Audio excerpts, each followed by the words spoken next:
samsara tapavapanam janasya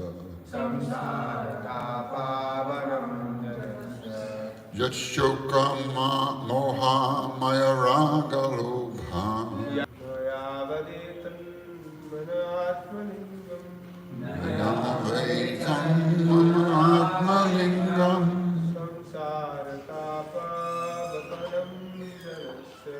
samsara tapavapanam janasya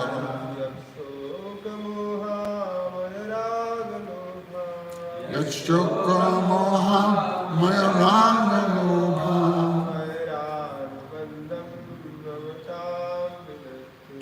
vayanubandham mamatam vidatte nayavaditam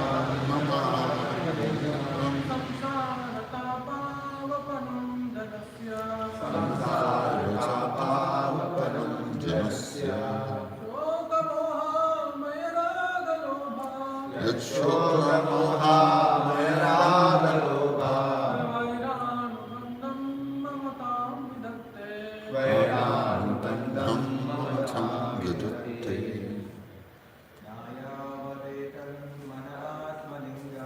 nayavaditam manatmalingam samsaratam pavanam janasya yachokka moha maya raga lobha vayanubandham mamatam vidatte. This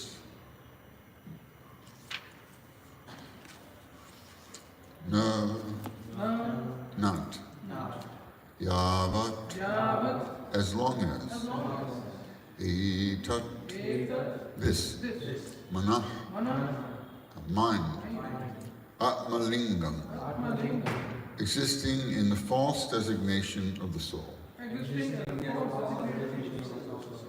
samsara triptapa, of the miseries of this material world, of apanam, the growing ground. Excuse me, that's avapanam. Avapanam. Janasya, of the living being.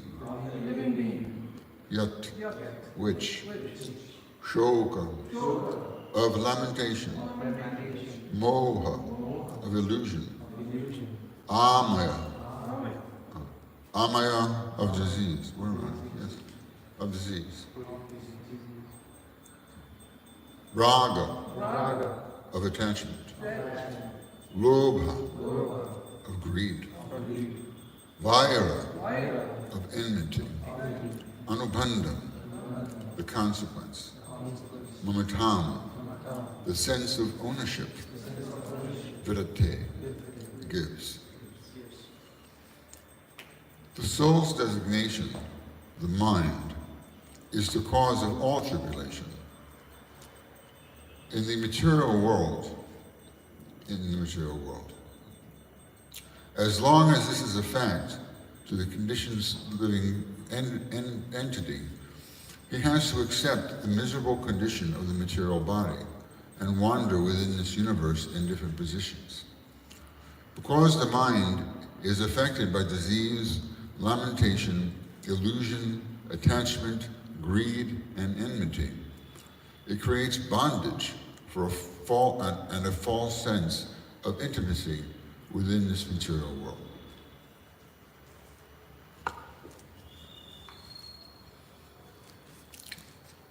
The soul's designation, I see you say, the soul's designation, the mind, is the cause of all tribulations in the material world. As long as this fact is unknown to the conditioned living entity, he has to accept the miserable condition of the material body and wander within this universe in different positions. Because the mind is affected by disease, lamentation, illusion, attachment, greed, and enmity, it creates bondage and a false sense of intimacy within this material world. Purport by His Divine Grace Srila Bhaktivedanta Swami Prabhupada. The mind is the cause of both material bondage and liberation. The impure mind thinks, I am this body. The pure mind knows that he is not the material body. Therefore, the mind is considered to be the root of all material designations. Until the living entity is aloof from the association and contaminations of the material world, the mind will be absorbed in such material things as birth, death, disease, illusion, attachment, greed, and enmity. In this way, the living entity is conditioned, and he suffers material miseries. The soul's designation, the mind, is the cause of all tribulations in the material world. As long as this fact is unknown to the conditioned living entity, he has to accept the miserable condition of the material body and wander within this universe in different positions. Because the mind is affected by disease, lamentation, illusion, attachment, greed, and enmity, it creates bondage and a false sense of intimacy within this material world.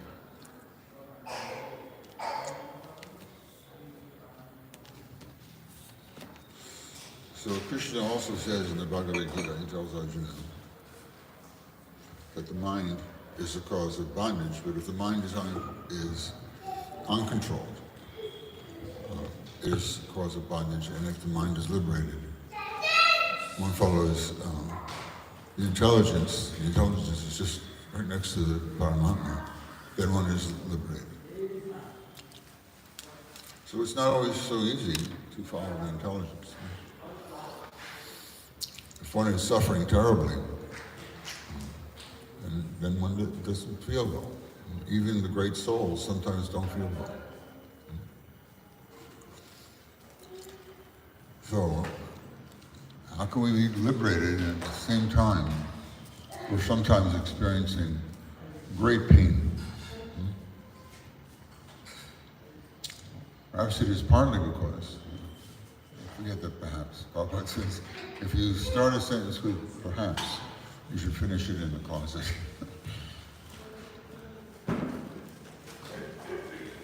One reason is that we don't fully realize. Another reason is that we have to be attached to somebody because we have to protect it. If I don't feel some discomfort caused by the body, then the body could undergo great harm. And the body is Krishna's property. We are Krishna's property. Our bodies are not meant for our enjoyment. Our bodies are meant for serving Sri Radha and Govinda and Guru. The devotees go out on Sankirtan, chant the holy names, and then we are engaging our mind and all of our senses in the service of the Lord. Lord Chaitanya says that in every corner of the world, my names will be chanted.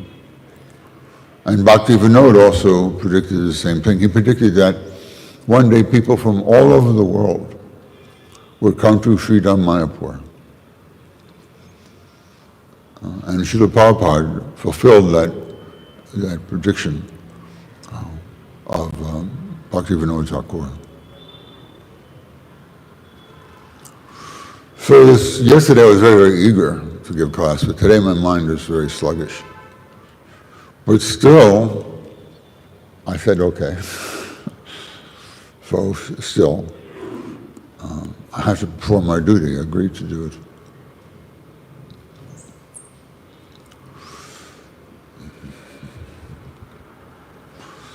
So we have to be like that. As long as it is possible for us to perform our duty, then whether we feel up to it or not, as long as it's possible to carry out the order, then we have to carry out the order. We all promised Guru and Gauranga that we would follow the four regulative principles. No meat eating, no intoxication, even tea or coffee. No illicit sexual connection. Sex life is only for producing good progeny. Krishna says in the Bhagavad Gita that sex life, which is not contrary to religious principles, for creating good progeny, I am that. I am the austerity of ascetics. I am the heat within fire. So to be so thorough, as we mentioned intoxication, no illicit sex, and then no gambling. No gambling. One time one devotee he had some money collected, and he purchased gold. Some gold. Now gold historically always goes up before inflation, but it's not at every point in time. Sometimes it goes down and then catches up again. So it goes up and down, up and down, up and down. So over a long span it's going up. But Bodhisattva Prabhupada, gold, eventually always goes up. I said, no, you're gambling. You're gambling with Krishna's money.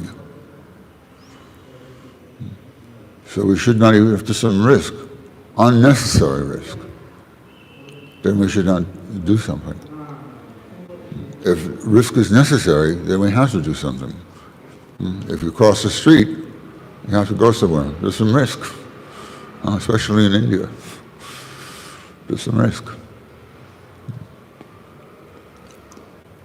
I told one friend once that in India, everyone must be God realized, because the way people drive, there's no other way that they could be avoiding accidents unless somehow.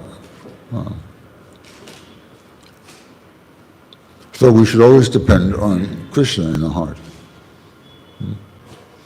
Krishna tells Arjuna that I am in the heart of all living entities, and I have been directing the wandering of all living entities since time immemorial. So even if we become attached to one of the senses, or all of the senses, we may have to take birth again, not necessarily in the human form of life. But Krishna is also controlling that. Once one says, my dear Lord, from this day forth, I am yours. Then Krishna takes immediate control, Prabhupada says. He says he actually takes immediate control. So we can say it more than once. Dear Krishna, from this day forth, I hope, I pray, that I am simply your humble servant. Please take control. But I cannot simply wait for Krishna to pull the strings. Before I took initiation, before I was following yoga, I wanted to just automatically, be very nice. Just like a wind-up toy, it automatically goes. But of course, a musician sometimes, or a dancer, inspiration is just coming automatically, but still it takes will. It takes the will, our individual desire and effort, to manifest that, to carry it through. It's not very likely that we're just, of course, sometimes officers would come to complain to their chief that they're all chanting Hare Krishna, Krishna Krishna, Hare Hare, Hare Ram, Rama Rama, Hare Hare, Hare Krishna, Krishna Krishna, Hare Hare, Hare Ram, Rama Rama, Hare Hare, Hare Krishna. Stop. You are also chanting Hare Krishna. Yes, I know, I can't help it. I hear the chanting of Hare Krishna. I have to chant. That would be so sweet to taste. I have not experienced it. But Lord Chaitanya was so powerful. His chanting was so intoxicating. It's like sometimes someone starts laughing. Draupadi has told me a story. He was invited to go with Prabhupada on a morning walk. And when Prabhupada came by, he offered obeisances. And when he got up, everyone was already in the car. So he rushed into the car and got into the car. And as they were pulling out, there was this drunkard, this derelict, who had been seen sometimes in the temple, hanging around. And he came up to the window, up to Srila Prabhupada, and he said, "Well," and Prabhupada just started laughing and laughing. And everyone in the car started laughing uncontrollably. Prabhupada's laughter was so contagious. So that, sometimes like that we may experience. So, one time we were doing Prabhupada and Lokamangala and Nandakishore and what was there?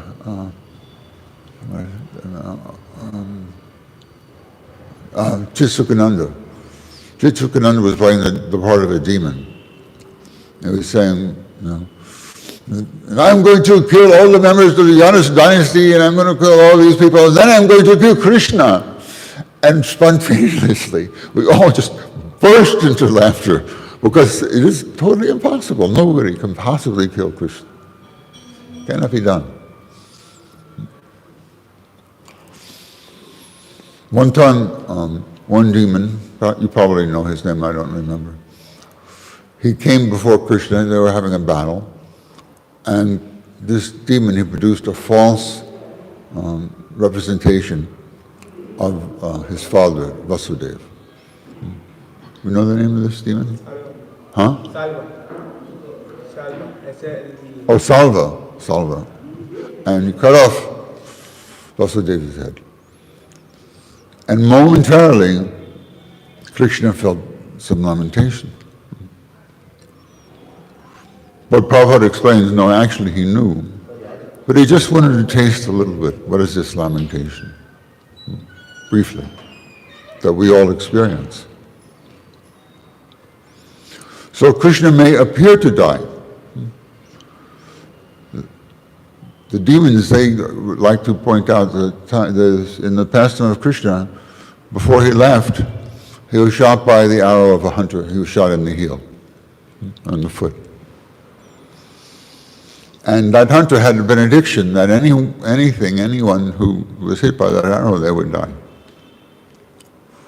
And of course, Krishna could have reversed that. But for the benefit of the demons, he appeared to leave his body. Because that body later became Daru Brahman. So Lokamanda told us once that he was listening to a radio show, and someone was bashing the devotees and trying to defame Krishna. Krishna did not like to be defamed. Shalva was also engaged with the Shavantaka jewel. Yes? No? And, that was the Shavantaka jewel, but it wasn't Shalva. And they were laughing. And this Krishna, someone shot him in the foot. And that was the end. And they all laughed, So for the demons, they don't want to believe in Krishna. And Krishna will give some excuse. Prabhupada was lecturing once, and he told Krishna, if you want to remember Krishna, he told one of the devotees, if you want to remember Krishna, Krishna will give you all facility. And if you want to forget Krishna, Krishna will give you such nice intelligence that you will forget him forever. And the way Prabhupada says, such nice intelligence, it sounded like, that's the right intelligence. That's how Krishna tricks us.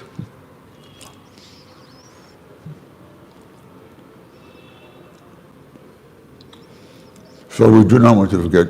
Even someone gives us some overwhelming proof. They call overwhelming, because the history of the portrayed in the Srimad Bhagavatam and the structure of the universe is not seen with our material eyes, our material science. They do not discover it. They look at geology and they look at historical records, and they can't see it. Because Krishna intentionally hides it. If they could look into the geographical record of the earth and into the heavens and see confirmation of the structure of the universe as described in the Vedic literatures, then they would be obliged to accept the Vedic literatures. But they don't want to accept the Vedic literatures. That's why we're all here in the material world. We don't want to fully surrender to Krishna. Not fully. We're all trying. Dear Krishna, please, from now on I am yours. And Krishna is helping us. So for the sake of the conditioned souls, they want to have some material enjoyment separate from Krishna. There's no such thing as separate from Krishna. So Lord Vishnu tells Lord Brahma, wherever you see that I am not present, that is my external material energy. So that illusion that we're in, we're feeling some illusion, some this, that is also Krishna, but it's his external energy. And we're very much in contact with it. There's something else that came to mind. So, Lord Chaitanya, Kirtam yat pratiyata, na pratiyate vartmani, he tells Lord Brahma that at every instance, even up to right now, we should see how Krishna is actually controlling everything. It takes some faith for us to see it. Actually, Krishna is actually controlling everything. But we have free will. And we have a mind that can wander. But Krishna has given us free will. He's given us free will by his own desire. He creates us with independence. In some sense, apparently independent from him. Beta, abeta tattva. We're separate and we're not separate. Because he wants to see, how do you want to enjoy? He enjoys that. This material world is also his pastime, but it's only occasionally manifest, thank goodness. The material world is not always manifested in the spiritual sky. Just occasionally, there's a cloud forms in the spiritual sky due to the separatist desires of the living entities over the course of eternity. And that cloud, the Mahatattva, the living entities enter into it. But when we realize, well, I am finite because I am not in control, because Krishna wanted to have an unlimited number of limited living entities. That's us. So when we feel, oh, thank you, Krishna, you wanted this, now here I am, I'm limited, I am dependent, I want to be limited and dependent. I want to have the free will, whether to serve you or not, because I want to serve you with my own free will. I struggled with this for decades, and I'm just starting to realize. Yesterday I was going on with my friend, and it just struck me. Yes, when we feel this separateness that I'm feeling, this is for Krishna's pleasure. Radha and Krishna originally are one. We've all seen that picture. Radha and Krishna embracing, hugging each other. Krishna has his arm around Radha. Radha has her arm around Krishna. Krishna standing on one foot. One foot is Krishna's, the other foot is Radharani's. They originally are one. But to enjoy loving pastimes, they expand themselves. They separate. Not at some point in history that they were one and then they expanded. Just philosophically, they are originally one. And they expand themselves in order to enjoy transcendental pastimes.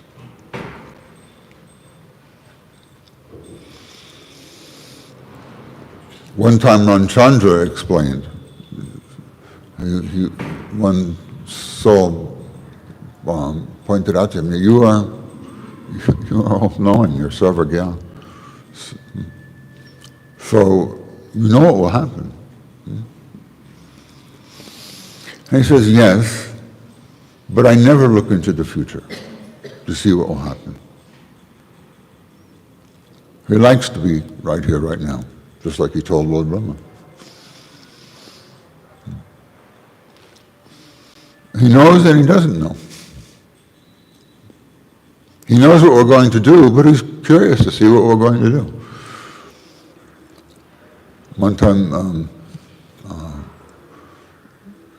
Arjuna defeated, Krishna defeated Rukmini. Because Rukmini was very upset that his sister, I'm sorry, I got it backwards. He defeated Rukmini. Rukmini defeats Krishna all the time. But he defeated Rukmini because Rukmini was so upset that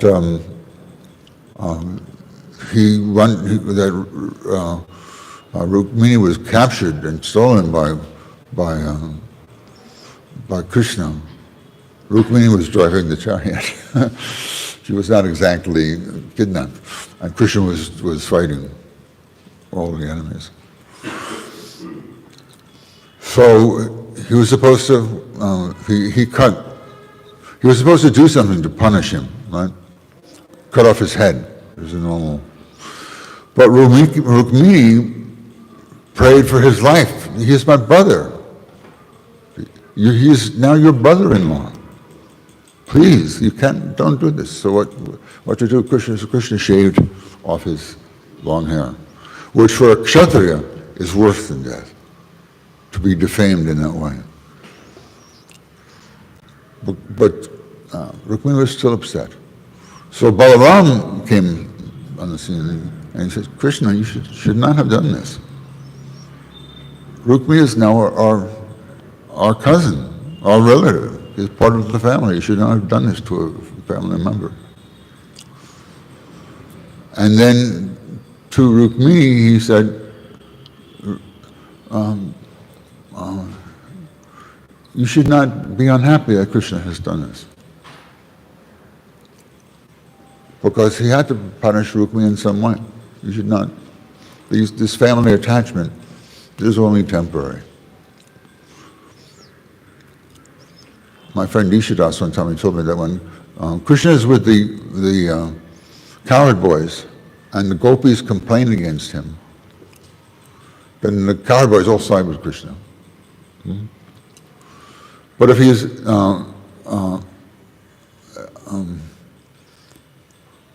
is not there and they overhear the gopis who are complaining about Krishna, then they agree. Of course, I've also heard that it's Dinabandhu said that Krishna is always with the gopis or is always with the cowherd boys. But sometimes I've seen they are together somehow. There's one very famous picture of Krishna coming home with the calves and all the cowherd boys leading. And the gopis, they're all in the background, standing by their homes. And they are watching, and they're feeling great anxiety that Krishna's feet are so tender and soft. No one would know better than they. And there are so many rocks and tiny thorns along the path, and one of them may prick Krishna's foot and cause him some pain, so they're in great anxiety. One time Krishna had a headache. Even Krishna had a headache, or Lord Jagannath appeared to catch cold. part of his pastime. So he wanted to show just how great was the surrender of the gopis. So they heard that Krishna had a headache. How to help him? Oh, I must get the dust from the lotus feet of the gopis on my head. Then my headache will be gone. Oh, the dust from our feet on Krishna's head. We'll go to hell. They're thinking like that. But if that will help Krishna, we don't care. Here's some dust. Bring this to Krishna. They didn't care. Their love for him was so great, they didn't care if they had to go to hell. And the devotees like that. Whether I'm in heaven or I'm in hell, as long as I can remember you and serve you, that is my home. Heaven for a devotee is not exactly heaven. When after Dasarath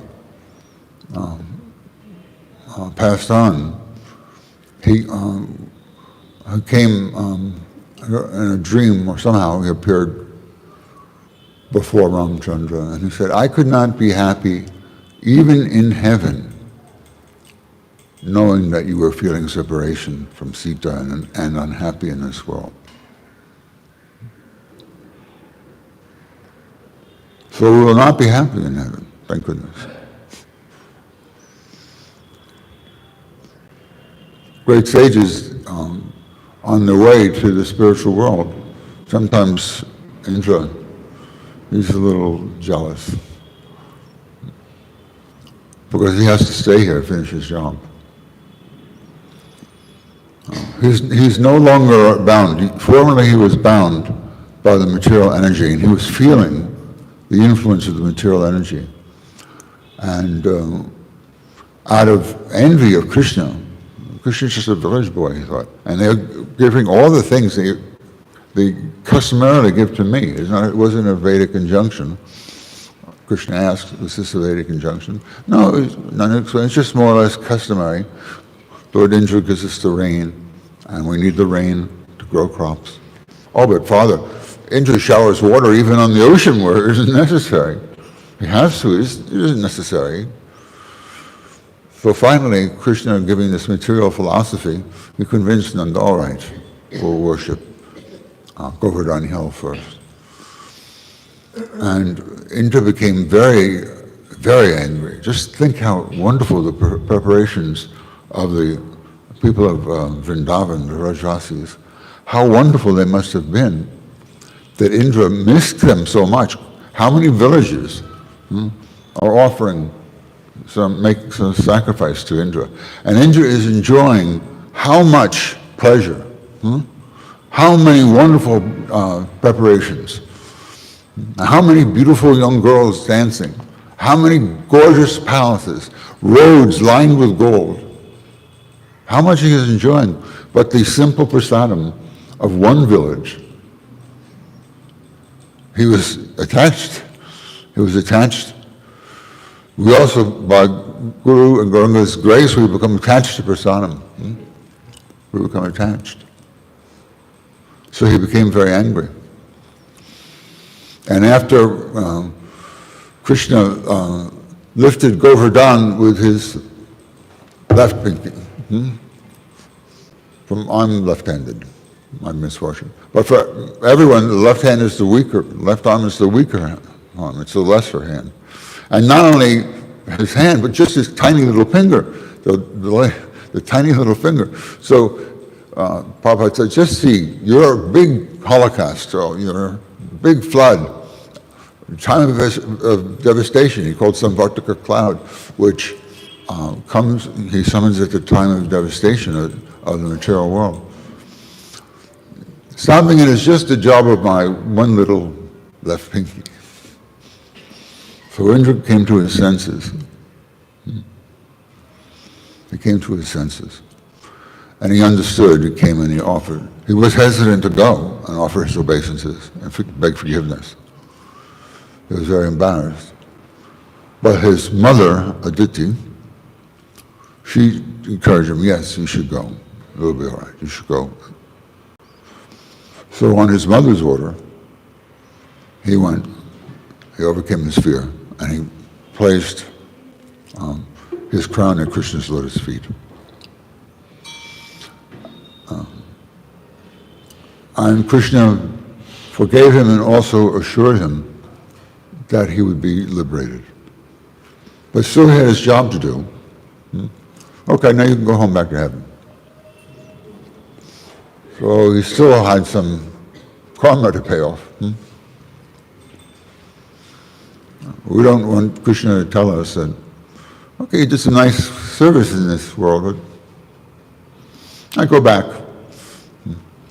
Sometimes there are dreams, people have dreams, you see in the movies, that they go to heaven, but they're told, no, you have to go back. You have some service to complete. They want to stay in heaven. We used to have kirtans in Miami Temple. Every day we get into the kirtan and we just wanted to go on and on and on and on forever. We were experiencing this bliss. It would go on and on forever. But every day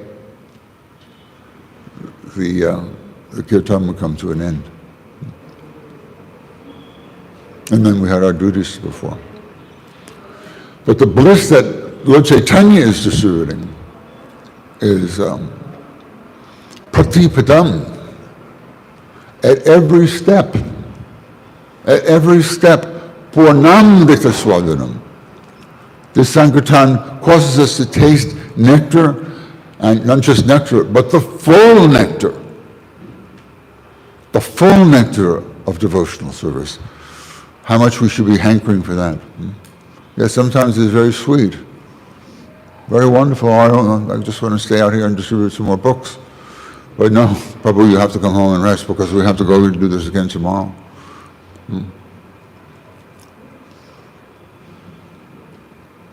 But then we should also feel, oh, very good, I have to go home and rest, so I can do it tomorrow. Every step. That is the nectar for which we are always anxious. We should always be anxious. Shri Radhika Madhava Para Madhurya Lila Gun Rupa Nam Nam Pratikshana Swadana Lodapasya. He's always wanting to relish, the pure devotee is always wanting to relish hearing about the qualities and the activities of Krishna's pastimes with the gopis.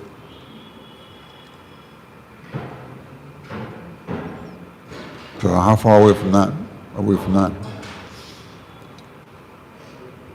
But no matter how far we're away from that, whether we want to do our duty or not, we just keep doing it. We just keep chanting Hare Krishna, keep going to class, keep worshipping Tulsi. Sometimes we will feel great happiness, and sometimes we will not. So we get used to that. Even I don't care if I'm not. That's good. This is time for advancement. Oh, good. I don't feel like doing any service. How wonderful. Now I'll make some advancement now. I'll do it. Good opportunity. Hard to believe when we're really not feeling so good. We have to do, as long as we are able, we have to do our service at every moment. And we pray at the lotus feet of Shishu Guru Angaranga. We pray someday we will always remember Krishna, and we will never, never, ever forget Krishna. Thank you very much. So are there any questions? Please.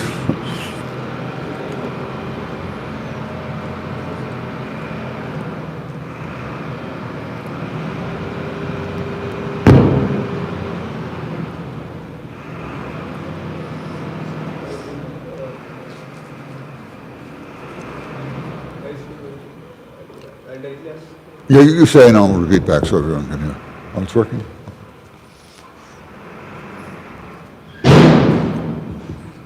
My question is, Harishan, my question is that, as you told that Lord Chaitanya is giving us at every step full nectar. but the anarthas are not, because of anarthas, we don't, Not tasting it yet.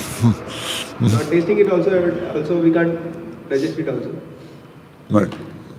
We can't take it also, because anarthas may pervert the things, like that. May pervert the things. Like nectar is there, but anarthas, because and they may hinder that, and so People bring us down, is that what you're saying? they try to bring it down, us down. So anarthas are like that. So means should we take that nectar, or we should wait till the mind get purified, so that we can actually take that nectar? So like that, it's there, but So we use our intelligence. I'm not feeling, I feel down, you know. One time I was distributing magazines and tried to get a donation from one fellow, and he was very, very negative. And it got me down, you know. But I even went back to the car and read a little bit. So that's it. We use our intelligence, and we just use something to bring us back up. On the positive side, he released some poison. He's got all this poison inside of him. He wants to defame Krishna. He feels he's got to do that. So he got some opportunity to do it and release that poison. So I did him some service there.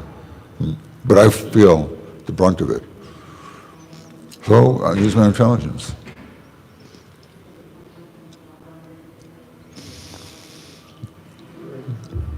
means what did you thought from your intelligence? Well, I just said. I look back at it, right? And I'm thinking, well, you know, he had to do that. He had to get it out of his system, right? So I helped him get it out of his system. It hurt me, but I still have Bhagavatam. I still have the association of devotees. I still have my duty to perform. Arjuna didn't feel like doing this duty. But when he heard from Krishna, my illusion is now dispelled, and I am ready to act as you direct. But we have to hear from Krishna again. Arjuna was very despondent. His body was trembling. His Gandiva bow was slipping from his hand. His skin was burning. But after hearing the nectarine of your instructions, he said, I am prepared to fight as you are directing. So it's good for us, it's good for them. It also makes us feel humble. Well, I'm not like Lord Chaitanya, that can inspire hundreds of thousands, millions of people to chant in pure ecstasy. Right? We're just tiny jiva souls.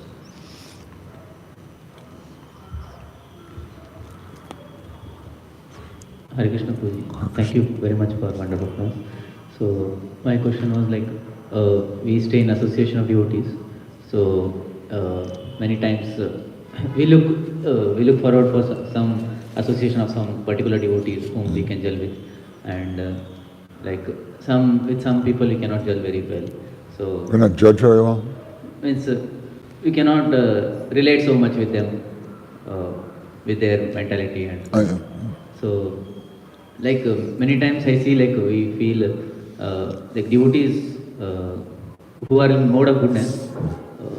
It is very easy to stay with them, but devotees who are one may be in goodness, but he may be not practicing so intensely bhakti. But I feel more comfort in their association than one who is maybe doing a lot of bhakti, but sensitivity is missing, and because we feel a lot of our mind gets disturbed when sensitivity is not there.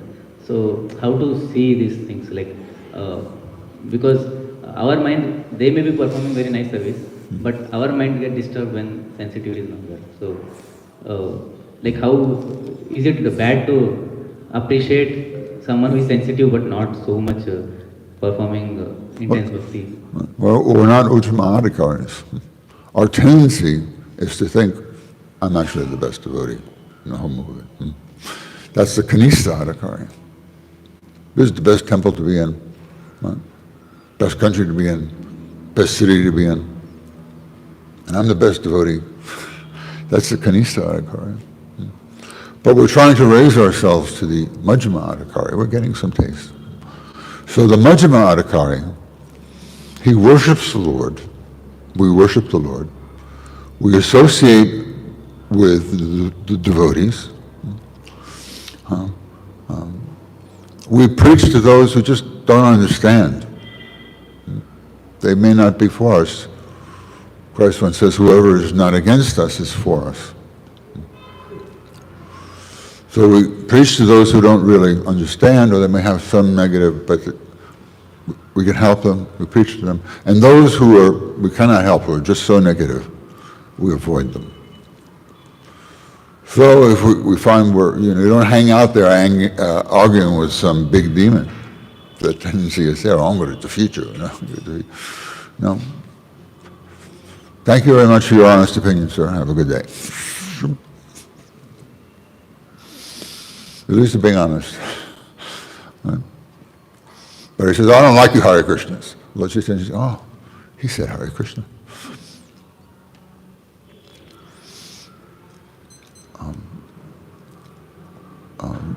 One time, one of Srila Satsvarupa Maharaj's disciples, who was requesting that, please, when I'm out there, I'm praying that Krishna will send me some very nice devotee to preach to. And Krishna and Srila Satsvarupa Maharaj told him, sometimes he will also send you a demon. He'll send you a demon to preach to enliven you. And then that day when he went out, the first person he came to, just a broken riches of pieces. So he was, just see my spiritual master, how much he knows, how close he is to Krishna. One time, Jayapataka told one of his disciples, who was crossing, I think, the English Channel on a boat, and it was going to a certain city where it always lands. So Jayapataka said, oh, you're going to this other city. And no, Jayapataka Prabhu, we're going to this city, where it always lands. But sure enough, that day there was some problem, and it landed in the other city.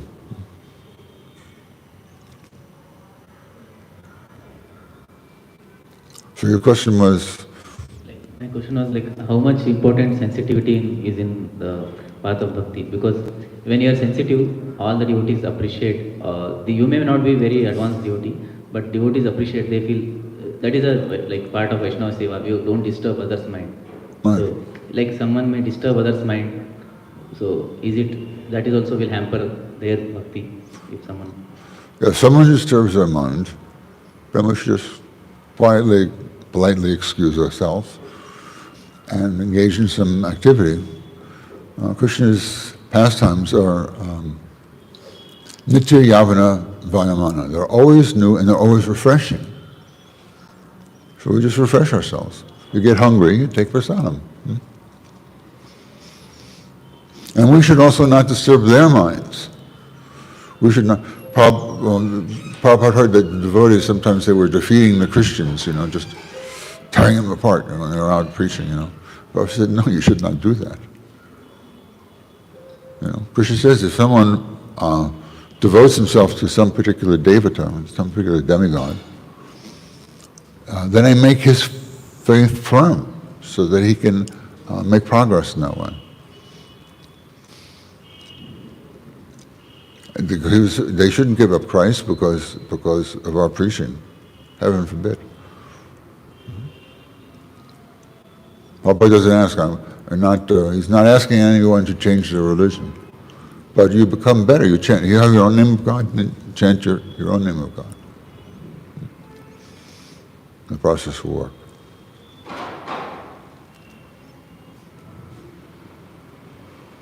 Any other questions?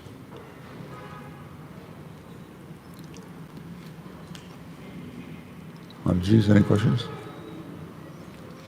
Okay. Thank you very much for your good questions and your attention. All glories to Srila Prabhupada. All glories to Srimad Bhagavatam, the best of all the Puranas.